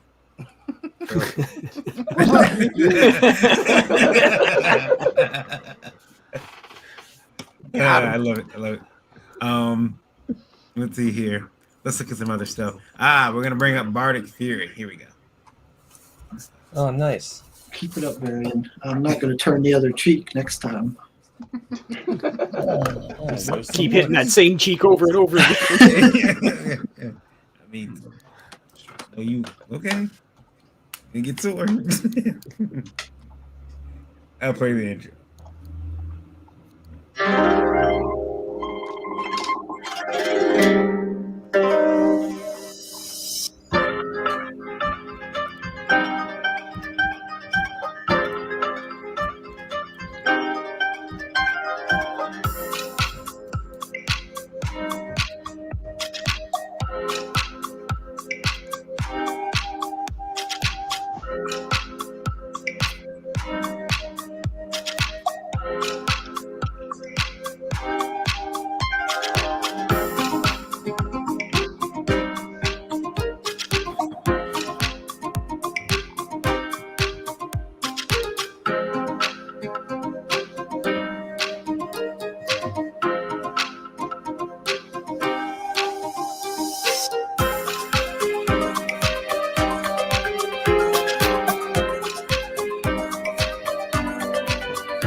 Yeah, and then it's just kind of music. I don't know how long it goes for. All right. Yeah, so that's the comic. It's a fantasy comic. I write and draw. It's about rock stars and idols. It's set in ancient Ireland. The story is a bard named Brian gets sent to a village that never heard music before. And that's how it starts, and it just kind of goes from there. Volume 3 is about a battle of the bands between the two rival villages. Oi, who are kind of like ocean hippies who live by the sea. The lead singer is a Selkie, kind of like an Irish seal mermaid. And they're fighting against the bards from Banshee Vale, who are kind of like Halloween Town, Samhain. They live in a cave. They sacrifice cats and stuff. And yeah, it's a cool story. It's going to be 120 pages when it's finished. And yeah, you could check it out. I think it's got 30 hours to go. 30 short hours. Let me see. Yeah, if you like stuff like hours, yeah. Asterix or shonen manga or indie comics, fantasy, it's the comic for you. We'll do the tiers here. We got the book, $25, estimated to go out in May of 2022, so a couple months. But this is that's just the third issue right here. Yeah, that's for book number 3. Right. The first tier's for book number 3. If you want the other 3 books, it's $50 for 3 manga volumes. I also have it. You could read these books on Webtoon and Tapas. I publish new pages as they come out, usually once a week. So if you want to read the story before you buy them, you could find them online on Webtoon or Tapas. And you could also get these 2 volumes on Amazon if you want to buy them, read them, and only pledge for number 3. I'm trying to just make it easy to get the books. And I know last time you were on, you said you were thinking about going into men. Are you still gonna do that? Yeah, I was at LA Comic Con this weekend, so I extended it for 3 more days just so I could have a little more time to promote, and then after that it'll go into demand. How long do you know? Probably until I launch the next one, but maybe just three months. Okay. I expect. You do, Yeah. You doing anything Friday morning? What's Friday morning? My stream. I could try to get on it. Okay. Yeah, if it's yeah. What time would it be? 11 a.m. Yeah, I could probably do that. All right. You know, Yeah, so you're I've been saying because there you did have some trouble with scheduling. Yeah, I've been bad about that lately. yeah, if you could make it happen, I'll be there to promote this comic. It's I just wanted to do a fantasy story that was about bards where the bards are the heroes. Because usually in these stories I read, the bard is the character who's the comic relief, or they get their tongue cut out, or they're like the coward idiot. So I wanted to do it where, yeah, they're the leads. I kind of have it where druids are music producers, and then the bards are like the idols or pop stars of their time, and it kind of is played up like that. Neat. Yeah, it's a very cool concept you got going there. Yeah. Yeah, it's pretty dope. Yeah, they're right there. The covers. Thanks. Yeah, thank you. Yeah, those are 2 of the covers. I also have them on screen. I switched up that cover, so now it's not those 2 girls for volume 2. It's this spider one. It's just I started selling these books at the mall recently, and everyone goes for this spider cover, so I switched the Amazon book to it. They just I really always liked spiders. Most of the people I know have been afraid of them, and for whatever reason, people like it. I mean, pop stars today, their music videos are just spiders crawling on their face, so I'm just kind of drawing what I see. Yeah. There's a new Lola one like that video when she saw it, and she does not like spiders, but it's funny because she likes everything else. Every other thing. The only thing she doesn't like spiders, I think it. Oh yeah, I could flip through. There's killer whales. Here's the town druid of Oi. He's like fighting the attackers with an army of whales.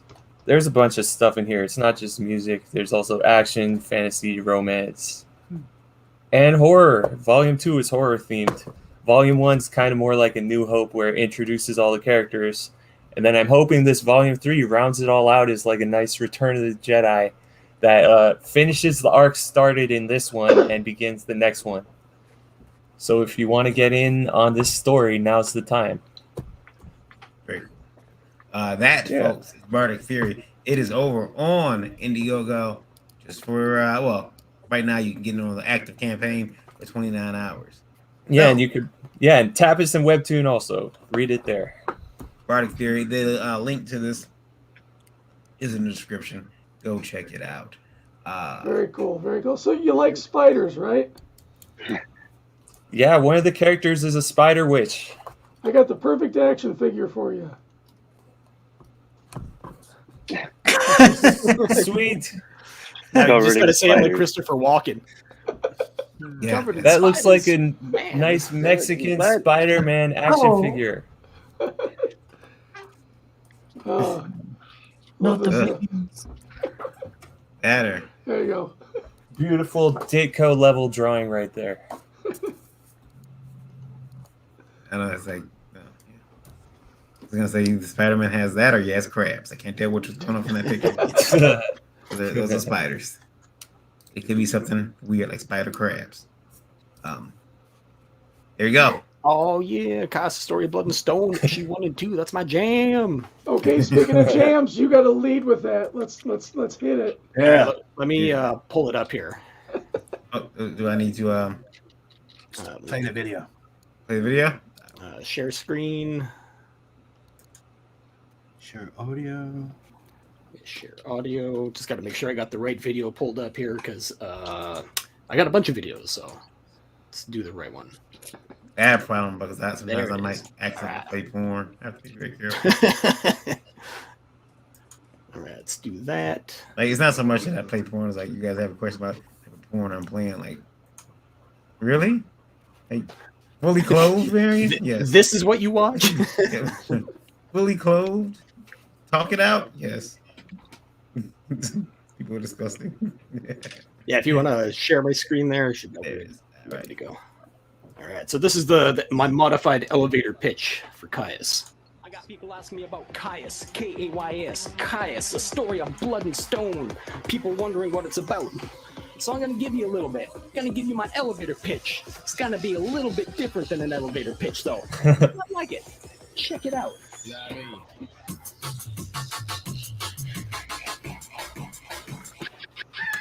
Caius is a story of blood and stone. It's about a boy little who's leaving home. He's going on a quest that's not his own, cause he's been given a magical seeker stone. In a forest grown up like Tarzan, raised by these three dudes that are not man. First on deck is Cat Matsuli. He's old and last, smells a bit funky. Then up next a trigger, foul-mouthed chicken over chain poking and scarf up flicking in the final figure. Sits a snake row on to relax and just take a break. But every time to chill, it ain't part of the plan. 3 of the 4 they're going out on the land. Needle's been getting ready, training like a beast. Cat Massive been dreading this day to say the least, cause on the final day of training, Lee'll be explaining to Neto that his old cat life needs saving. In order to do so, there's something Lee needs. It's beyond the forest wall and he has a lead. Now this is where that Seeker Stone will come into play. The bearer of that Seeker Stone, well, they'll be shown the way, but there's a couple little tiny tricks when it comes onto that stone, like the item that they seek unfortunately must remain unknown. Another little portapod, a rule of that rock.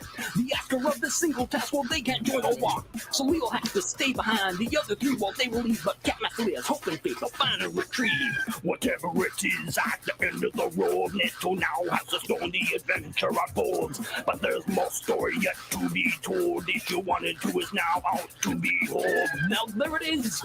That's my elevator pitch, man. K-A-Y-A-S, ain't no bait and switch. Action-packed in black and white and manga adventure and shit that type and get it out to the backers, cause that's what's right. And there it is. There's my elevator pitch.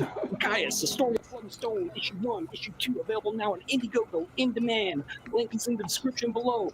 Get out there, support your scene. You like comic books? Get out there, do your thing. Bow. I'm out. That was amazing. Yeah, I that love was it. and cool comic book. Round of applause. Quality animation. I gotta say, also that was some high quality Yeah, that was animation. Oh, you want to check out great. the fully animated trailer quickly? Sure. Because I'm a sucker. I always try to bring that up as much as I can. Well, That was- you should, with all that the was work some you put into it. High right. production values.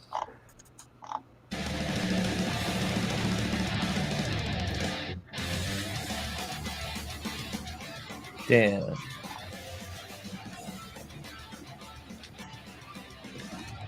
Yeah.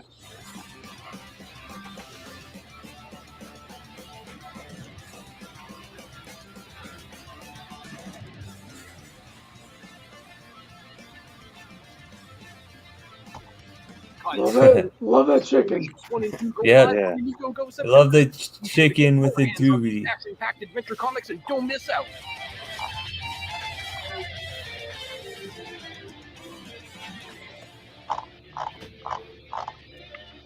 Yeah.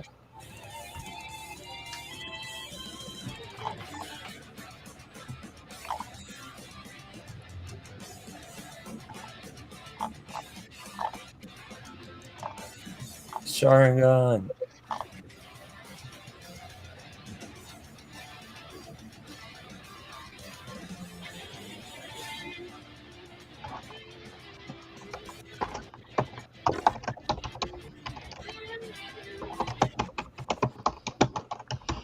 Oh yeah.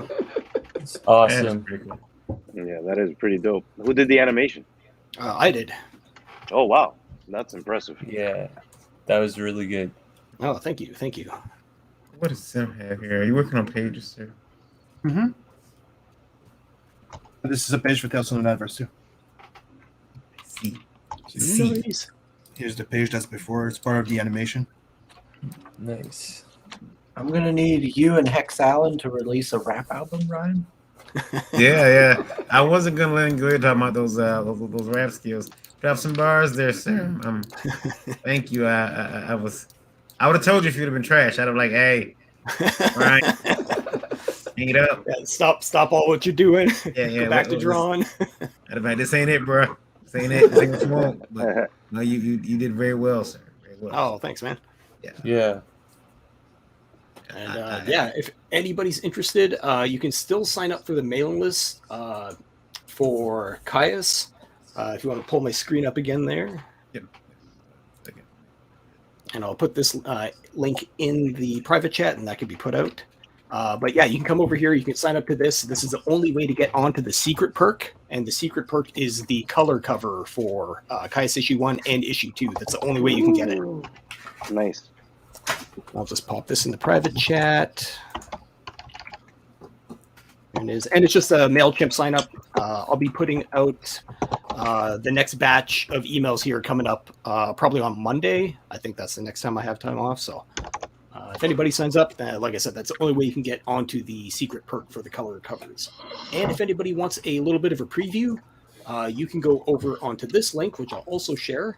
And this will give you a 16-page free preview that you can check out for Caius issue 1. I'll pop that into private chat now. And this is on Clip Studio Share. And it's just like a comic book, so you can go page by page through it. Start at the beginning, and then just flip to your pages, to your heart's consent to the pages. Click on that. It'll make it go really, really big, so you don't have to be like squinting at it or anything, which is really nice. But as you can see, it takes a second to load up. But it's just so cool that they added this feature. I mean, this is probably the coolest little feature ad that directly, it's not like with Photoshop, which you can use for comics. Clip Studio is made for comics. Mm-hmm. And this just like, I love this feature so much. Yeah, it's so handy too, because it's. I was trying to find a way to share it out there that was, not so like, I like Webtoon, but I didn't want to put it on Webtoon. Let's put it that way. Yeah, no, I get you. Yeah. But yeah, there's a free 16-page preview of issue 1. Mailing list is right there. And yep, the campaign is still live right now. On the quest to 100 backers, we're 11 backers away. We just bumped over $5,000, which is totally awesome. And got the combo pack. There's a catch-up pack right there. And so you got sketch cover combos. Obviously, grab one of these. I'm going to be doing some artwork on there for you. And then we got the mega multi-pack and a bunch of goodies in there. We got Caius issue 1, issue 2, a 6x9 inch black and white print. There'll be 2 of those. Sticker pack, 4-pack trading cards, sketch cover 1 and 2 with artwork on those, silk screen wood print, finish ink drawing, and a 3x5 inch silk screen patch. So, dang. I'll be getting a field locker in the mail from you. Yeah. Well, the one thing that I did with this is there are no stretch goals in it, so everything that is listed inside of the tiers, that's it. So that's cool. Now, folks, as Caius is over on Indiegogo, the link to this one is in the description as well. So make sure you go over there and check that out. You've got just a little while left. You're gonna have. Let me see. Where did my campaign go? Oh, I'm looking at the wrong page. Okay. Yeah. So yeah, he's in demand right now. So delivery date is in March. So that's what I'm planning. Get your asses over there now and back it. Go down. This was snuck in on me here. This one here. Nad's back. The second chance and variant cover campaign from Sim. Play this video here. Get a nice copyright. No, no, you're good.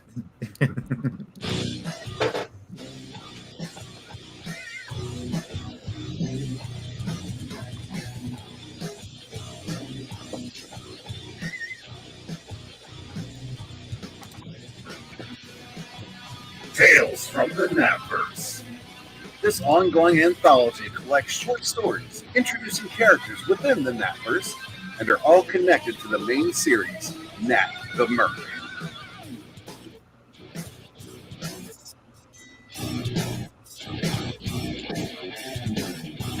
This 64-plus page perfect-bound anthology series collects short stories introducing Nat, Lawani, Rose, Zed, and other characters within the Natverse that you'll get to know and love in this prelude.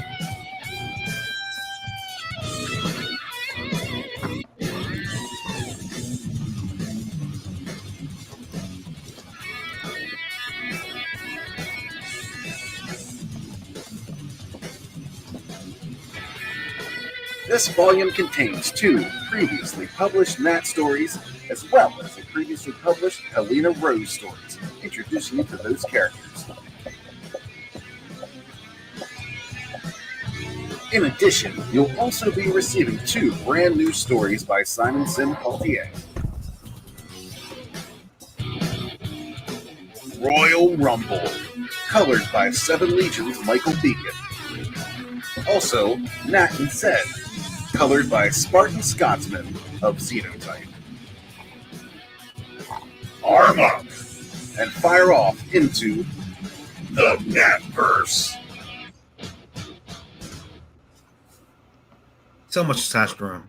The Natverse. Yeah, in that campaign, you get 2 variant covers, and you can also get the previous cover, but only in a bundle. But right now, you have a cover that's by me and Scotsman, and the other one by Preston Acevedo and Scotsman. So you got 36 days left. Did you just launch it? No. That I added the extra 30 days. I took out the $69 tier, and another one, and I added that new feature tier. That's right. Which you get the 2 covers plus a sketch card. I got the Preston Acevedo cover coming. And I already have them printed. They're first printing, so I already have 100 of each printed right here, ready to go. Very cool. And that's the Preston Acevedo and Scotsman. There she is. She's beautiful, isn't she? Isn't she? Yeah, those are technically like the 2 main star of the issue 1, and then the second one it's Nat and Lawani. So the book consists of having like 3 stories that I published between 2012 and 2015, and the two new stories there, and the second one is all new. The thing is, when you backed the first campaign, you had a whole bunch of extra stretch. Not stretch goal, but rewards with it. They had like prints, 6 stickers, and all stuff. You're not getting that with that one there. That was just for the first campaign. But I have a set of new stretch goals. So as soon as we reach 2,500, everybody that backs a physical copy of the book will get a what I call a mini print. It's a cardstock print the size of the comic of by Simon Bisley. And so on and so forth. There's other stretch goals, but I'm aiming. My main goal is to unlock that Simon Bisley. I'll be happy. As soon as we reach 2,500, we're good. Unlock the Bisley. Everybody gets an extra print with their thing. I'm happy. Just a little bit of Bisley. And it's pretty nice. It's on right there. It's a nice ink wash by Simon Bisley. So you're gonna have that comic book size printed on cardstock. Fine by me. You have the original, correct? Yes, 11 by 17. It's right behind me. Are you still doing that weird thing? You still praying to it every night before you go to bed? No, I don't. It's right above my bed. I don't need to do nothing. You moved it. It's right there waiting for my trophies. That's right. Also, wait. That's high praise. That's high praise because that means we're going right next to one of your important ones. That's high praise. I like that.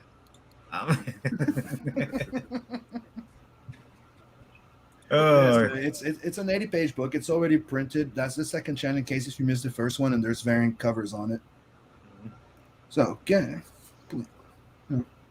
it. If I can promise you won't be disappointed. And as soon as we're done with that one, it fulfills. As soon as it's the campaign's done, and on January I launched Tales from the Adverse too. Now there is some stuff in here: dark humor, sex, drug, and metal, nudity, not for wussies, extreme violence, explicit language. You've rated it R. Sex, metal, sex, drugs, and metal. That's Natverse That's back. Second chance and variant cover campaign over on Indiegogo. I can tell you, if you like stuff from Heavy Metal Magazine, that's your type of jam. Well, you'll love what I do. That sounds good. Keep waiting for him to drop a CD. Of all metal. It's gonna happen. I grew up like reading all those guys from Heavy Metal Magazine, 2080.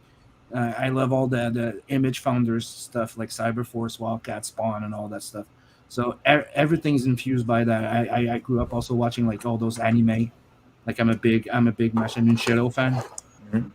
Like he's my top manga guy. If you don't know who Masahiro Shirow is, the creator of Appleseed, Ghost in the Shell, and all those nice ones. Yeah. I Ghost in the Shell was fine. Appleseed moved a little slow for me, but I was, a weird kid, so I don't know. I'm a weird kid that grew up to be a weird adult.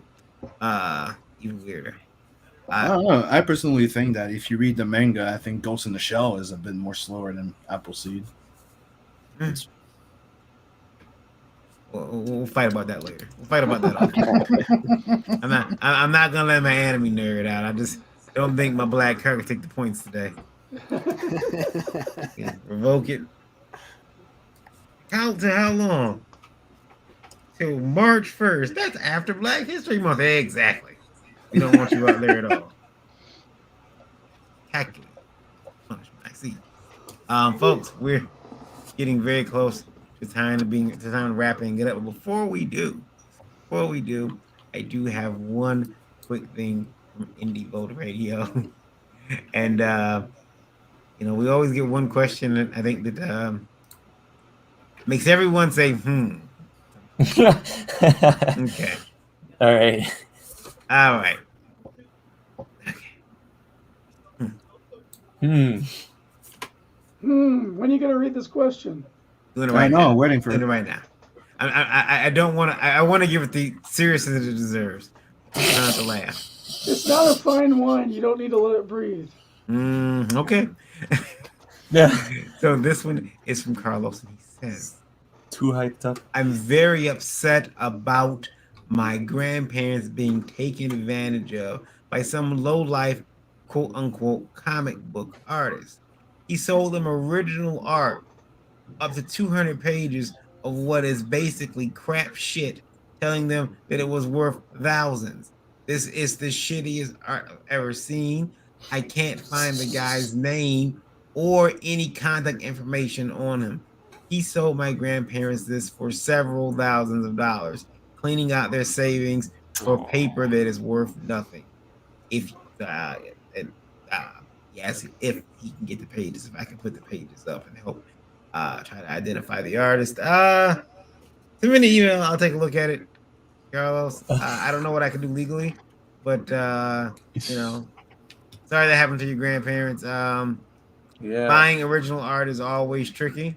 A lot of people sell fakes too, so yeah, and I'm sorry they got taken. That sucks, and I hope that you can identify who that was that at least sold them the art and maybe get some of their money back, because sounds like they got taken pretty bad.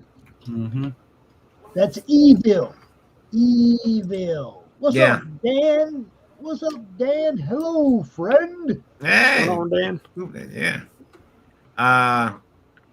So yeah, guys, we'll let everyone say where they can be found. We're going to start with Sugar Chris. In a red dress. Oh, unmute He's yourself. muted though, so yeah. Well, that would explain it. Yeah. You can find me as Sugar Chris on the YouTubes, and you could also find me as Sugar Chris on the Twitter. Very good, very good. Who's next? Is that Pops? You can find me on YouTube, Comic Talk with Pops Van Zandt, and on Twitter at Madness Comic, and Facebook and the Comic Related Madness. Sign up for CromCon 20 went up today. It's a very casual show because it's falling on Christmas weekend. Kind of sucks, but that's how the calendar rolled it to us. So we're gonna do on the 26th. We're just gonna do like a all-day elevator pitch, open mic thing. Come in 10 minutes, do your thing, go back to your family. I ain't trying to keep anybody away from their family on Christmas weekend. But Christmas Day, I challenge you guys to not open anything you receive between now and Christmas Day. Come out in the afternoon about 3 o'clock Eastern time. Join me and open our presents like a bunch of little kids. Does this count? That's what I'm going to do, and I challenge you to join me. Hey, Pops, does this count if I bring my bills? Hmm? Can I bring my bills and do that? Bring your bills. Yeah, I can open my bills live. All I got to open is bills. If that's what you want to open, that's cool. I don't know. They're putting. I'm hoping I'll have an Indie Vote T-shirt by then. They're putting all these little bows and shit on the albums like it's a gift anyway. But yeah, I open my gifts. And and by then, by Christmas, we can watch live and shit is like being turned off around me because the bill's not paid. There's the cable. Hey, whatever we got to do to entertain the masses, V. You know what's up. It's all about the entertainment. But yeah, that's what I'm going to do. I'm going to come out in the afternoon after the kids open up all their stuff. I'm going to open my stuff live, and anybody that wants to join me in the unboxing challenge, which, Chris, you know what's up. You get boxes all the time. Oh, yeah. Hold on to them till Christmas Day. Come open them with us, bro. You know I just did an unboxing the other day. Mm-hmm. Yeah. I'm holding on to Glenn and Monsterland, and what's this other one? I forget what the other one is. Oh, the other one is from Still Talking with the Dead. It's the very first actual print, the one that Kirkland came after him about and made him change the title. And it's signed by everybody. It's awesome. You'll see that Christmas Day. I can't wait. That's cool. It's going to be hard not to open those between now and then. I ain't lying. It is a challenge. It is a challenge. Yeah, you can send them to me, and I'll send them back maybe by Christmas. Sim. Yeah, you can find me under Simon Simpletty on their Facebook, YouTube, Twitter, Inkslayer, and inkslayerintertainment.com, and the Morning Roast every morning on every Monday and Friday morning. Yeah, it's funny because some days I'll wake up and when I see you guys are on, I'm like, the Morning Roast, good quality entertainment. I wish I could do that on a morning show that I have. You have the I can't do it on. I'll be on Friday. I can't wait. The breakfast buzz and the morning roast, you got your mornings covered. Yeah. Nice.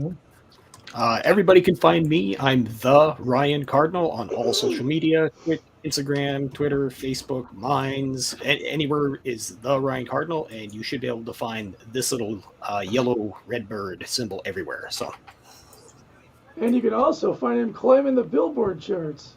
Yeah. Hi, on methamphetamines. Let me out! Let me out! Not at all. Not at all. And Daniel. I got it. You could find me on Twitter on Omeow Comics and Instagram Bardic Fury, and you could read the comic on Webtoon and Tapas. Oi, Tales of Bardic Fury. Great. Ruben. And you can find me on Twitter and Instagram at Ruben the Writer. Ruben Romero on Facebook. I've got a writer's page and my personal page. Mr. Dreaded Dinosaur. Yeah, Instagram, Twitter, Dreaded Dinosaur, that thing. And the Facebook as well. Also, I've still got 10 of my wrestling packages left. So if you go over to erichodson.com, click Buy Prints, you'll see a big ad for it. You get 10 random wrestling prints from my entire catalog for $50. Only got 10 of those left. I need the people to finish ordering this week probably to make sure you get them in time for Christmas Day. So yeah, I got that. And then if you're going to be in the Pittsburgh area, Steel City Comic Con coming up this weekend. I will be there all 3 days. Following weekend, you'll be able to find me down in Atlanta for MomoCon. And so got my calendar year is not done to the very end. Not mine. I'm retired. Thank Hey, you, Big Daddy Bowser. I You really retired in appreciate it. January. Oh yeah. I'm touching. Hey, bro, big turn up for tomorrow. Good luck, Indigo. Thank you. Appreciate it, Bowser. We yeah, Lola's Lola, tell us about that before you tell us where you can find you. Explain to us your drive. Okay, so tomorrow is the art auction. And if you want to donate anything, it can be. I have people donating high priced books and other things for the auction tomorrow, art, trading cards, stuff like that. If you want to donate, please message me by 5 p.m. Eastern Standard Time tomorrow so I can get everything together. You can message me on Twitter or Facebook. And then if you want to donate money, you can still do that up until the 15th. The 15th will be the raffle. For every $10 you donate, your name goes into the raffle. And we will be giving away prizes on the 15th. And if you become a member of the Indie Vault YouTube channel, you get all the perks of being a member, plus the money goes to the fundraiser, and you get an Indie Vault t-shirt. Yeah, you got to get a T-shirt. see, that's one of the things that's going to be down here waiting for me to open on Christmas. See, I'm having me a little T-shirt. See? And of course, Everything. folks, Everything. if You don't have to just be comics. Hold on to it. if you folks are looking for your Gemini mailers, because you'll be sending out a lot of packages for maybe you comic book fans in your life, make sure you use Gemini mailers, and while doing so, use our discount code VOLT10. That's VOLT10 VOLT10 for a 10% discount on your Gemini mailers. You go to GeminiComicSupply.com, use that code, save 10%. It'll be great. And if you do have an indie comic that you want in store as well, you should be checking out ledg.us, Green Entertainment Distribution Group, a different type of distribution only for indie comics. And you should go over there to ledg.us, give them a call. Yeah, you can get your indie book in stores. Good company, I should know because I own it. And also, folks, send in your emails, indievote@indievote.com. Please include Indievote Live in the subject and keep those emails to 90 words or less so that I can put them on a card when I feel better. Because until then, you're just right into the eve. Do you have any last words, Daphne? She'd say, buy indie comics, especially ours. Indievote.com says Support indie comics, especially these guys. Yeah. We got Indievote Radio. Make sure you download that on Google Play, or if you have an iPhone, download Streamer or Tune In, and you can access the app there. You can also ask your Amazon Alexa device to play Indievote Radio for you as well. If you're listening to us on Indievote Radio, and I know a lot of you are, our number tonight is 71,409. Thank you for listening. Indievote Radio again, joining us through URLs and in the Indievote Radio app. Appreciate it, guys. And then finally, Indievote TV on Roku. It's our over-the-top streaming network. It's like Netflix, but it's free, streaming independent movies, some long-form content like this, and some original series that you can't find anywhere else, all on Indievote TV. It's free. All you need is a Roku device, and you can check it out. Look up Indievote TV, search for the channel in your Roku tonight. And that's it, guys. I'm going to take us out of here. Thank you guys for being on. It's been great having you. And here we go. I guess I should say my catchphrase. What is it? Oh yeah, try to leave this industry a better place than you found it. We're out of here, everybody. Have a great night. We'll see you tomorrow night. Peace. Good night.